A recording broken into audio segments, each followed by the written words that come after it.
Hello friends, welcome back to be English champion YouTube channel. आज हम read करेंगे एक मोटिवेशनल शॉर्ट स्टोरी और इन्हेंस करेंगे अपने रीडिंग स्किल्स और कॉम्प्रिहेंशन स्किल्स को। तो इसके साथ ही दोस्तों वीडियो को लाइक कर दीजिए, चैनल पर नए हैं तो सब्सक्राइब भी कर दीजिए और नोटिफिकेशन को ऑन करना बिल्कुल ना भूलें ताकि आपको लगातार ऐसी वीडियोस मिलती रहें। और दोस्तों आज जो स्टोरी हम रीड करने वाले हैं वो एक मोटिवेशनल स्टोरी है और इस स्टोरी से आपको एक प्रेरणा मिलेगी कि हमें अपने लाइफ में किस तरह के डिसीजन लेना चाहिए। तो दोस्तों आज की इस स्टोरी को मैं बिल्कुल बेसिक लेवल से यानी एक एक शब्द का हिंदी ट्रांसलेशन करते हुए और उनकी करेक्ट प्रोनाउंसिएशन बताते हुए आपको इंग्लिश पढ़ना सिखाऊंगा। इसके अलावा इस स्टोरी में आपको बहुत सारी इंग्लिश के न्यू वर्ड मीनिंग्स देखने को मिलेंगे जो आपके लिए काफ़ी हेल्पफुल रहने वाले हैं, क्योंकि इंग्लिश को पढ़ना और बोलना सीखने के लिए हमारी वोकेबुलरी का स्ट्रॉन्ग होना बहुत ज़रूरी होता है। आपकी जितनी अच्छी वोकेबुलरी होगी आप उतना अच्छे से इंग्लिश को समझ सकते हैं। और इस स्टोरी में जो भी ग्रामर के स्ट्रक्चर्स यूज़ किए गए हैं उसको मैं बिल्कुल डिटेल में कवर करता चलूंगा। तो दोस्तों बिना देरी के हम स्टोरी को पढ़ना शुरू करते हैं। सबसे पहले हम स्टोरी का टाइटल देखते हैं, द क्लेवर एस्ट्रोलॉजर। क्लेवर का मतलब होता है चालाक और एस्ट्रोलॉजर यानी ज्योतिषी, तो इसका मतलब है चालाक ज्योतिषी। तो यहाँ पर एक इंसान की बात हो रही है जो कि एक एस्ट्रोलॉजर है। और किसी का भी नेम एक नाउन पार्ट्स ऑफ स्पीच होता है, क्योंकि noun is a naming word. किसी भी चीज का नाम नाउन होता है और जो वर्ड उसको क्वालिफाई करता है, उसके बारे में कुछ इंफॉर्मेशन देता है, तो उसको हम एडजेक्टिव पार्ट्स ऑफ स्पीच कहते हैं। यहाँ पर आपका जो क्लेवर है वो क्वालिफाई करता है एस्ट्रोलॉजर को कि एस्ट्रोलॉजर कैसा है, चालाक है, क्लेवर है। तो इस तरह से ये एडजेक्टिव पार्ट्स ऑफ स्पीच हुआ। और इससे पहले एक द वर्ड का यूज किया गया है जो कि डिटरमाइनर है। इसको हम डिटरमाइनर कहते हैं जो कि फिक्स करता है, निश्चित करता है कि हम किसकी बात कर रहे हैं। तो द क्लेवर एस्ट्रोलॉजर, चालाक ज्योतिषी। तो किस तरह से ये टाइटल इस स्टोरी से रिलेट करता है ये जानने के लिए गाइस स्टोरी में एंड तक बने रहिएगा ताकि आपको हर एक पॉइंट अच्छे से समझ में आए। Once there lived a famous king who was always worried about his death. तो यहाँ पर जो वंस है वो टाइम को रिप्रेजेंट करता है, टाइम को दिखाता है। कहीं कहीं स्टोरी में वंस अपॉन अ टाइम लिखा होता है, लॉन्ग लॉन्ग एगो लिखा होता है, तो कहीं सिर्फ वंस लिखा होता है। इसका मतलब है एक बार, यानी कभी किसी समय की एक बात है। तो एक बार देयर लिव्ड, और ये आपका एक ऐसा ही स्ट्रक्चर है जब देयर लिव्ड आता है तो उसमें हमें देयर का कोई भी अनुवाद नहीं करना होता है। देयर लिव्ड यानी रहता था, ये सिर्फ एक इंट्रोडक्टरी सब्जेक्ट का काम करता है। और आगे क्या आता है, आगे एक नाउन आता है जिसके बारे में बात की जाती है। यानी देयर लिव्ड रहता था, कौन रहता था, अ फेमस किंग, एक प्रसिद्ध राजा। हु यानी जो, अब ये हु बोला गया है किसके लिए, राजा के लिए। वॉज यानी था, ऑलवेज हमेशा, वरीड चिंतित, अबाउट बारे में, या के लिए, हिज डेथ अपनी मृत्यु। एक बार एक प्रसिद्ध राजा रहता था जो हमेशा अपनी मौत के लिए चिंतित रहता था। स्ट्रक्चर की बात करें तो स्टोरी आपको पास्ट में ही देखने को मिलती है और जहां पर भी आपको वर्ब की सेकंड फॉर्म नजर आए वो आपका पास्ट इंडेफिनिट सेंटेंस होता है। और जहां पर आपको हेड के साथ वर्ब की थर्ड फॉर्म देखने को मिले वो पास्ट परफेक्ट टेंस का सेंटेंस होगा। और बाकी इज आर एम या वॉजवर, अगर वॉजवर यूज किया जाएगा तो उसके बाद अगर कॉम्प्लीमेंट है तो वो लिंकिंग वर्ब कहलाती है, वो सिंपल पास्ट होता है। तो लिव्ड यानी रहता था, कौन, आ फेमस किंग। यहाँ पर किंग की बात हो रही है, राजा, जो कि एक नाउन पार्ट्स ऑफ स्पीच है। और राजा कैसा था, राजा था फेमस। तो फेमस क्वालिफाई करता है राजा यानी किंग को, प्रसिद्ध राजा। तो ये आपका एडजेक्टिव है। इस स्टोरी में जितने भी आपको एडजेक्टिव नजर आए वो आप कमेंट बॉक्स में जरूर उनमें से कम 5 एडजेक्टिव कमेंट बॉक्स में जरूर बताएं। हु यानी जो, हु एक रिलेटिव प्रोनाउन है जो राजा के लिए बोला गया है कि कौन, जो कौन है, यहाँ पर राजा के ही बारे में बात हो रही है। वॉज यानी था, ऑलवेज हमेशा, वरीड का मतलब होता है चिंता करता रहता यानी चिंतित। यहाँ पर जो वरीड है वो आपकी वर्ब की थर्ड फॉर्म है, लेकिन ये एक्स्ट्रा इंफॉर्मेशन देता है राजा के बारे में। उसकी हालत क्या थी, चिंतित रहता था। तो इस तरह से ये आपका एडजेक्टिव का काम करेगा। हु वाज वरीड, जो चिंतित रहता था। और अगर आप इसको वर्ब मानेंगे तो पैसिव वॉइस में, यानी जो चिंता करता रहता था या चिंतित हालत की बात हो रही है वैसे यहाँ पर, उसकी हालत कैसी थी, वो चिंता में रहता था। तो ये इस तरह से एडजेक्टिव माना जाएगा। अबाउट का मतलब है के लिए, जो कि एक प्रेपोजिशन का काम करता है। हिज डेथ, अपनी मृत्यु। तो नेक्स्ट सेंटेंस की बात करते हैं। He was very fond of knowing his future and thus invited many astrologers to his kingdom. He was, वो था, वो क्या था, वेरी फॉन्ड, बहुत शौकीन, ऑफ नोइंग, जानने का, हिज फ्यूचर, अपने भविष्य को। तो यहाँ पर एक बहुत ही अच्छी बात कही गई है, वो अपने भविष्य को जानने का बहुत शौकीन था। इसका मतलब वो अपने भविष्य को जानना चाहता था।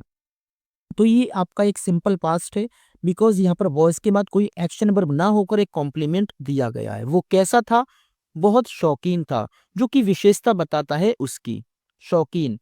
तो इस तरह से ये आपका एडजेक्टिव है। ऑफ नोइंग, जानने का, और जो वेरी होता है वो एक एडवर्ब ही होता है। ऑफ नोइंग यानी जानने का हिज फ्यूचर, अपने भविष्य को। एंड दस, और इस तरह से। इनवाइटेड का मतलब है दावत दी या निमंत्रण दिया। ये वो आपकी सेकंड फॉर्म है। किसको निमंत्रण दिया, मैनी एस्ट्रोलॉजर्स, बहुत सारे ज्योतिषियों को। एस्ट्रोलॉजर्स होता है ज्योतिषी, यानी भविष्यवाणी करने वाला। तो मैनी यानी बहुत सारे, एस्ट्रोलॉजर्स ज्योतिषी। तो इस तरह से ये आपका ऑब्जेक्ट है और ये वर्ब है। सब्जेक्ट तो राजा है ही यहाँ पर, ही। टू हिज किंगडम, अपने राज्य में। वो अपने भविष्य के बारे में जानने का बहुत शौकीन था और इस प्रकार उसने अपने राज्य में बहुत से ज्योतिषी को निमंत्रण दिया। Afraid of the Kings power, they all told him that he had a long life ahead. Afraid का मतलब है भयभीत होकर, ऑफ द किंग्स पावर यानी राजा की शक्ति यानी ताकत से। यहाँ पर जो ऑफ है इसका मतलब भी का की के है, और यहाँ पर जो एस है ये अपोस्ट्रोफी एस होता है, और इसका अनुवाद भी हम का की के से ही करते हैं।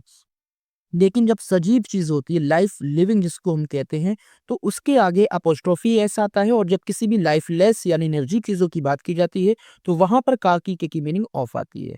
तो यहाँ पर बात किसकी, ये जो ऑफ है ये ताकत के लिए बोला गया है, राजा की ताकत। तो राजा की, यहाँ पर जो राजा है वो सजीव है तो अपोस्ट्रोफी एस आया। लेकिन राजा की ताकत से, यहाँ पर इसका जो सेंस है वो से निकल रहा है, लेकिन होता के ही है, से। तो ये जो ऑफ है ताकत के लिए बोला गया है, भयभीत होकर या डरकर। दे ऑल, उन सभी ने, या का सब्जेक्ट है। दे ऑल, उन सभी ने, टोल्ड का मतलब है बताया, हिम यानी उसको, subject verb object.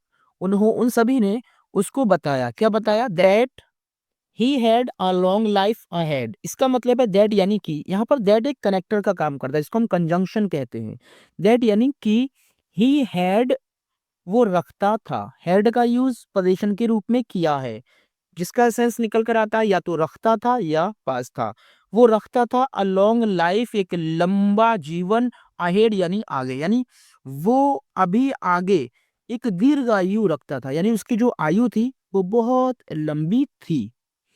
A well known and famous astrologer happen to step into the king's palace. तो इसका मतलब है, वेल नोन का मतलब भी फेमस ही होता है, जो जिसके बारे में लोग बहुत अच्छा जानते हैं, जो बहुत दूर दूर तक फेमस होता है, तो उसको हम वेल नोन कहते हैं। इसका सिनोनिम जो ऊपर आपने देखा फेमस वही है, एक प्रसिद्ध। और काम किसका करेगा, ये एडजेक्टिव पार्ट्स ऑफ स्पीच ही रहेगा। और ये फेमस भी है तो वेल नोन, या जिसको हम कहते हैं जो दूर दूर तक जो पहचाना जाता है, फेमस दोनों सेम ही है, यानी प्रसिद्ध ज्योतिषी। हैपन टू स्टेप का मतलब होता है आगमन हुआ या आना हुआ, इसका मतलब हुआ आना हुआ। हैपेंड टू स्टेप, आना हुआ, इनटू यानी में द किंग्स पैलेस, राजा की महल में। यहाँ पर फिर से अपोस्ट्रोफी है, आप समझ सकते हैं इसका मतलब है काकी के। तो एक प्रसिद्ध ज्योतिषी का राजा के महल में आना हुआ। He was famous for making the best of predictions. तो ही यहाँ पर एक सब्जेक्ट है और फेमस एक एडजेक्टिव का काम करता है। ही यानी वो, वॉज यानी था, क्या था, फेमस यानी प्रसिद्ध था, क्योंकि ये इंफॉर्मेशन देता है उसके बारे में। कौन, ज्योतिषी की बात हो रही है यहाँ पर। वो प्रसिद्ध था, फॉर मतलब के लिए, एक प्रेपोजिशन है। मेकिंग का मतलब होता है करना, मेकिंग का यहाँ हिंदी अनुवाद निकलेगा करना, क्या, द बेस्ट ऑफ प्रेडिक्शंस, यानी जो भी भविष्यवाणियां की जाती थी उनमें सबसे अच्छी, यानी जो भी लोग जितनी भी भविष्यवाणियां करते थे तो उन सब में सबसे अच्छी भविष्यवाणी करने के लिए वो फेमस था। The king gave him his horoscope to study. The king राजा ने गेव यानी दिया, हिम उसको, हिज अपना, होरोस्कोप कहते हैं जन्म कुंडली, इसको हम जन्म पत्री भी कहते हैं, राशिफल भी कहते हैं। तो इसका मतलब हुआ जन्म कुंडली, टू स्टडी मतलब अध्ययन करने के लिए, राजा ने उसको अपनी जन्म कुंडली अध्ययन करने के लिए दी। तो राजा यहाँ पर आपका सब्जेक्ट है, गेव जो है गिव की सेकंड फॉर्म है और हिम ऑब्जेक्ट का काम कर रहा है राजा, और यहाँ पर जो हिम है वो ज्योतिषी है। क्या दिया था? हिज होरोस्कोप, किस लिए? अध्ययन करने के लिए। इस तरह से हम एक सेंटेंस के मीनिंग को निकाल सकते हैं करेक्ट कर करके।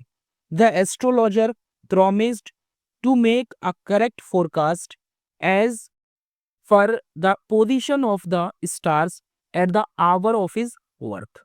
द एस्ट्रोलॉजर्स, ज्योतिषी ने, प्रोमिस्ड यानी वादा किया, वर्ब की सेकंड फॉर्म है। टू मेक का मतलब है करने का, ये इन्फिनेटिव वर्ब है। अ करेक्ट फोरकास्ट का मतलब है बिल्कुल सही भविष्यवाणी।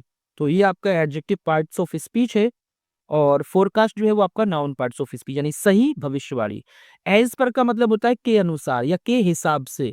द पोजीशन यानी स्थिति ऑफ द स्टार्स, तारों की, एट द आवर, एट का मतलब जो है वो समय के पहले यूज किया जाता है। एट द आवर यानी समय ऑफ हिज बर्थ, उसके जन्म के समय तारों की स्थिति के हिसाब से सही भविष्यवाणी करने का वादा किया।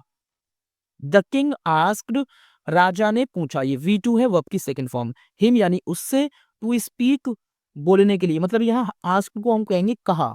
राजा ने कहा हिम उससे, टू स्पीक बोलने के लिए, द ट्रूथ यानी सच। विदाउट का मतलब होता है बिना, प्रेपोजिशन का काम करता है। एनी हेजिटेशन किसी हिचकिचाहट के, hesitation noun parts of speech है। तो राजा ने उससे बिना किसी हिचकिचाहट के साथ सच बोलने के लिए कहा। तो यहाँ पर king noun parts of speech, asked आपका यहाँ पर वर्ब का काम कर रहा है और हिम जो है वो आपका प्रोनाउन है लेकिन यहाँ ऑब्जेक्ट का काम करता है। टू स्पीक यानी बोलना, ये जो टू स्पीक है एक इन्फिनेटिव वर्ब है और नाउन का काम करता है और ऑब्जेक्ट के रूप में और सब्जेक्ट के रूप में यूज किया जा सकता है, लेकिन यहाँ ये ऑब्जेक्ट का ही एक पार्ट है। क्या? द ट्रूथ यानी सच, ये आपका नाउन है। विदाउट यानी बिना, प्रेपोजिशन है, इसको हम प्री लिख देते हैं, प्रेपोजिशन बोलते हैं इसको। एनी हेजिटेशन किसी हिचकिचाहट के। He listen to all the points, उसने सुने। टू ऑल द पॉइंट्स यानी सभी बिंदुओं को उसने सुना, ये वर्ब की सेकंड फॉर्म है। तो फिर क्या किया? The astrologer first gave all the good details which the king liked much। the astrologer ज्योतिषी ने फर्स्ट यानी पहले, ये टाइम बता रहा है, फर्स्ट यानी पहले, गेव यानी दी, ऑल यानी सारी, द गुड डिटेल्स का मतलब होता है अच्छी बातें बताई, बोलना पड़ेगा हमें। गेव मीन्स होता है दिया, गिव मीन्स देना और गेव मीन्स दिया, लेकिन यहाँ पर सेंस निकल कर आ रहा बताने का। ज्योतिषी ने पहले सभी अच्छी बातें बताई। विच यानी जो, किसके लिए बोला गया है? बातों के लिए बोला गया जो राजा के बारे में बताई गई थी। जो द किंग राजा को लाइक्ड पसंद आई, मच यानी बहुत, जो राजा को बहुत पसंद आई। यहाँ पर लाइक्ड वर्ब की सेकंड फॉर्म है, मच एक एडवर्ब है जो कि विशेषता बताता है लाइक की।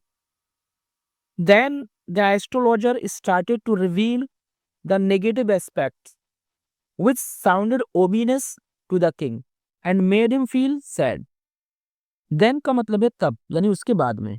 द एस्ट्रोलॉजर ज्योतिषी ने, स्टार्टेड टू रिवील का मतलब है बताना शुरू किया, स्टार्टेड वर्ब की सेकंड फॉर्म, और टू रिवील का मतलब होता है बताना, यानी जब कोई रहस्य यानी छिपी बात बताई जाती है तो वहां बताने के लिए रिवील का यूज करते हैं। टू रिवील यानी बताना, और ये इन्फिनेटिव के रूप में जिसका हिंदी अनुवाद ना से करते हैं।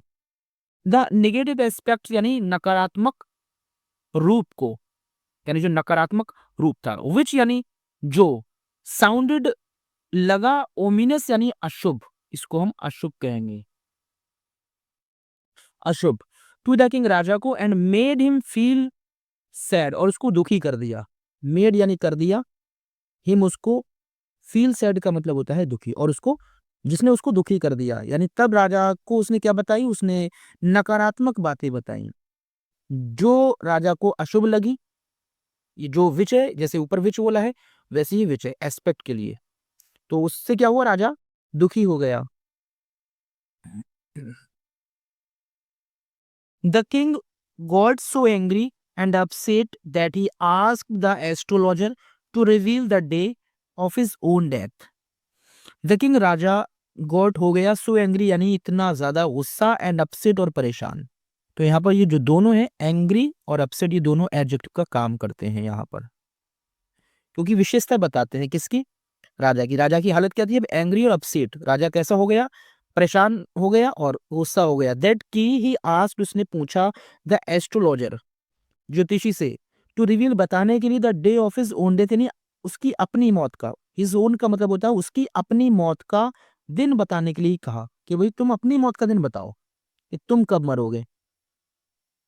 The astrologer understood the intention of the king who was determined to prove his predictions wrong. The astrologer ज्योतिषी अंडरस्टूड समझ गया, द इंटेंशन का मतलब होता है इरादा। तो क्या समझ गए, इरादा ऑफ द किंग राजा का। ये आपका सब्जेक्ट, वो आपकी second form, first form understand होती है, अंडरस्टैंड मतलब समझना और अंडरस्टूड यानी समझ गया। इंटेंशन आपका नाउन पार्ट्स ऑफ स्पीच है, इसको हिंदी में कहते हैं इरादा या जिसको हम मंशा भी कहते हैं ऑफ द किंग राजा की। ज्योतिषी राजा की मंशा को या उसके इरादे को समझ गया। हु यानी जो, किसके लिए बोला है, राजा के लिए, रिलेटिव प्रोनाउन है। वॉज डिटरमाइंड का मतलब होता है अड़ा हुआ था। डिटरमाइंड यानी जब हम किसी भी चीज का संकल्प ले लेते हैं, तो वॉज यानी था, डिटरमाइंड यानी अड़ा हुआ। टू प्रूव साबित करने के लिए, हिज प्रेडिक्शंस उसकी भविष्यवाणियों को रॉन्ग यानी गलत। ज्योतिषी राजा के इरादे को समझ गया जो उसकी भविष्यवाणियों को गलत साबित करने के लिए अड़ा हुआ था। Which ever day of his own death the astrologer would predict, the king would prove him wrong by ordering his death on a different day. तो यहां पर जब वो उसकी बात को समझ गया तो उसने बड़ी चालाकी के साथ राजा के क्वेश्चन का आंसर दिया। विच एवर यानी जो कुछ, यानी जो सा भी, यानी जो भी डेज डे मींस दिन ऑफ हिज ओन डेथ, वो अपनी मौत का यानी अपनी खुद की मौत का द एस्ट्रोलॉजर ज्योतिषी वुड प्रेडिक्ट यानी भविष्यवाणी करके बताता। The king Raja would prove साबित कर देता, हिम उसको क्या कर देता, रॉन्ग यानी गलत। कैसे, बाई ऑर्डरिंग या ऑर्डर देकर, हिज डेथ उसकी मौत का, ऑन यानी को, अ डिफरेंट डे यानी एक अलग दिन। तो जो भी दिन ज्योतिषी जो भी दिन अपनी मौत का भविष्यवाणी करके बताता, तो राजा अपने उसकी मौत का एक अलग दिन, उसकी मौत का ऑर्डर देकर उसकी भविष्यवाणी बोला साबित कर देता। यानी वो अपने नौकरों को, जो मंत्री थे उनको ऑर्डर दे देता कि भाई इसको आज मार दो, अगर वो कोई और दिन बताता। तो इस तरीके से यहाँ पर उसकी भविष्यवाणी गलत साबित हो जाती, लेकिन उसने चालाकी से काम लिया। देखिए वो क्या करता है अब। द एस्ट्रोलॉजर ज्योतिषी ने played a smart game, played यानी खेला, अ स्मार्ट गेम यानी बहुत चतुर खेल। तो ज्योतिषी ने एक चतुर खेल खेला यानी बहुत चालाकी से काम लिया। ही सेड उसने कहा टू द किंग राजा से, my death would come one day before yours, मेरी मौत आएगी, वुड कम यानी आएगी। ये जो वुड है ये विल का पास्ट है और यहाँ वुड इसलिए आया है बिकॉज इससे पहले पास्ट का ही सेंटेंस है। जब पिछला सेंटेंस पास्ट का होगा तो उसके आगे भी पास्ट में ही यूज करना पड़ेगा, तो इसीलिए विल की जगह वुड। मेरी मौत वुड कम आएगी वन डे बिफोर, एक दिन पहले, योर्स यानी तुम्हारी से, यानी मेरी मौत तुम्हारी मौत से एक दिन पहले आएगी। That put the king in a fix, that यानी इस बात ने, पुट डाल दिया द किंग राजा को, इन अ फिक्स कहते हैं उलझन में, फिक्स मतलब उलझन। तो इस बात ने राजा को उलझन में डाल दिया। Putting the astrologer to death would mean inviting his own death a day later. Putting का मतलब है डालना, द एस्ट्रोलॉजर ज्योतिषी को, टू डेथ यानी मौत में, यानी इसका मतलब है ज्योतिषी की मौत की दावत देना यानी उसको मौत की सजा देना। वुड मीन मतलब होगा, इनवाइटिंग दावत देना, हिज ओन डेथ अपनी खुद की मौत को, अ डे लेटर एक दिन बाद। तो राजा इस उलझन में पड़ गया कि अगर वो ज्योतिषी की मौत का ऑर्डर देगा तो इसका मतलब है वो एक दिन बाद खुद अपनी ही मौत को दावत देगा। इसका मतलब ये, ही प्रेज्ड उसने प्रशंसा की, the wise forecast of the astrologer and gave him costly gift before sending him away. He praised उसने प्रशंसा की, किसकी, द वाइज प्रो फोरकास्ट यानी बुद्धिमानी भरी भविष्यवाणी की। वाइज क्या है, आपका एडजेक्टिव पार्ट्स ऑफ स्पीच है, फोरकास्ट आपका नाउन पार्ट्स ऑफ स्पीच है, क्योंकि भविष्यवाणी कैसी थी, वाइज थी। ऑफ द एस्ट्रोलॉजर ज्योतिषी की बुद्धिमानी भरी भविष्यवाणी की उसने प्रशंसा की, एंड गेव और दिए हिम उसको कॉस्टली गिफ्ट यानी महंगे उपहार, और उसको महंगे उपहार दिए। तो आप यहां भी समझ सकते हैं गिफ्ट क्या है, उपहार है, कैसे है, कॉस्टली है, तो कौन सा पार्ट्स ऑफ स्पीच है ये आपको बताना है। बिफोर यानी पहले, सेंडिंग अवे का मतलब होता है विदा करना, और हिम उसको, तो सेंड अवे यानी विदा करना, ये आपका फ्रेजल वर्ब है। जब फ्रेजल वर्ब को सेंटेंस में नोट करते हैं तो बीच में ऑब्जेक्ट को लिखना पड़ता है, इसलिए हम सेंडिंग अवे अलग पढ़ेंगे। विदा करने ही मुझको, और उसने उसको विदा करने से पहले महंगे उपहार दिए। तो अब बात करते हैं गिफ्ट की, यानी इस स्टोरी से क्या निष्कर्ष निकलता है, हमें क्या सीखने को मिलता है, क्या प्रेरणा यानी मोटिवेशन हमें मिलती है। All are afraid of death, यानी सभी मौत से भयभीत होते हैं या डरे हुए होते हैं। But the one who is born is sure to die, but the one, लेकिन जो भी, बट द वन हु यानी जो इंसान पैदा हुआ है, श्योर टू डाई, उसे मरना ही है। यानी श्योर टू डाई का मतलब निश्चित है, जो पैदा हुआ है उसकी मौत निश्चित है, उसको मरना ही है। The king was also afraid of death, राजा भी मौत से भयभीत था यानी डरा हुआ था। He was sure, he was sure to award death sentence to the astrologer for his forecast. He was sure, वो निश्चित था यानी वो निश्चित रूप से, to award death sentence का मतलब होता है मृत्यु दंड देना। award यानी होता है यानी पुरस्कार, लेकिन यहाँ पर award किस चीज का, death sentence यानी मृत्यु दंड देने के लिए निश्चित था, टू द एस्ट्रोलॉजी ज्योतिषी को, और फॉर हिज फोरकास्ट उसकी भविष्यवाणी के लिए, वो उसकी भविष्यवाणी के लिए ज्योतिषी को निश्चित रूप से मौत की सजा देता। बट लेकिन ही केम टू नो, इसका मतलब होता है जाना। केम टू नो, यहां पर ऐसे नहीं पढ़ेंगे केम आया ना, केम टू नो यानी लेकिन उसने जाना। द शार्प इंटेलिजेंस का मतलब होता है तेज, जिसको हम तीव्र कहते हैं, तीव्र बुद्धिमानी ऑफ द एस्ट्रोलॉजर ज्योतिषी की, व्यन जिस समय ही फोरकास्ट उसने भविष्यवाणी की, हिज ओन डेथ अपनी खुद की मौत की। लेकिन उसने उसकी तीव्र बुद्धिमानी को तब जाना जब उसने अपनी खुद की मौत की भविष्यवाणी की। तो दोस्तों वीडियो पसंद आई है तो लाइक और शेयर कीजिए, और कमेंट बॉक्स में जरूर बताइए कि आपको स्टोरी कैसे लगी। Thanks for watching the video.